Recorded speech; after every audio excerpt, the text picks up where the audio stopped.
1964 in Leavenworth. I was a sophomore in high school, and my parents went out of town, and they left Gina and I home by ourselves. But during the day, it was a nice sunny day, and a girlfriend of mine came by the house, and we were in the house, and then there was a tornado warning. Mind you, there was a lot of tornado warnings around that time. But so I went back to the back and opened up the door to go down the basement. And she goes, "No, my dad's coming to get me." And because she had just called her dad, and he said, "I'm on the way to pick you up." And so she went running out of the house into the street. And I ran out behind her. And I said, she said, she's looking for her dad.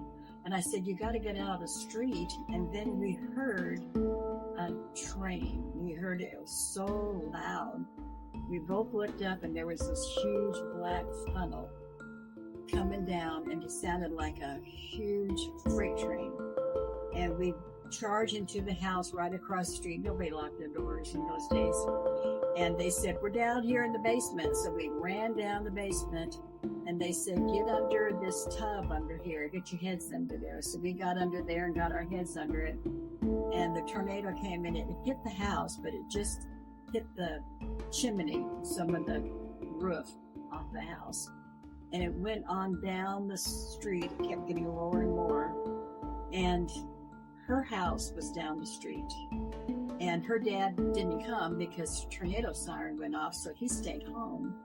And their entire porch was missing. They had a porch on one side of their house that covered the entire house, which was huge. And the porch was just gone, and there was no debris laying in her yard. It went someplace else.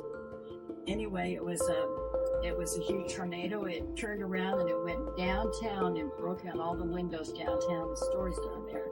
So the National Guards were called up, which my brother was in the National Guards. So he was downtown, and they kept vigil over it all night long. My parents heard about it. They were in Topeka or Wichita somewhere.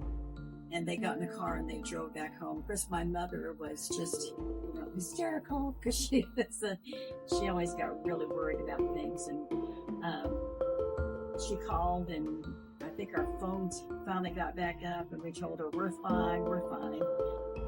But anyway, that happened in 1964, and that was it was a pretty bad tornado at that time.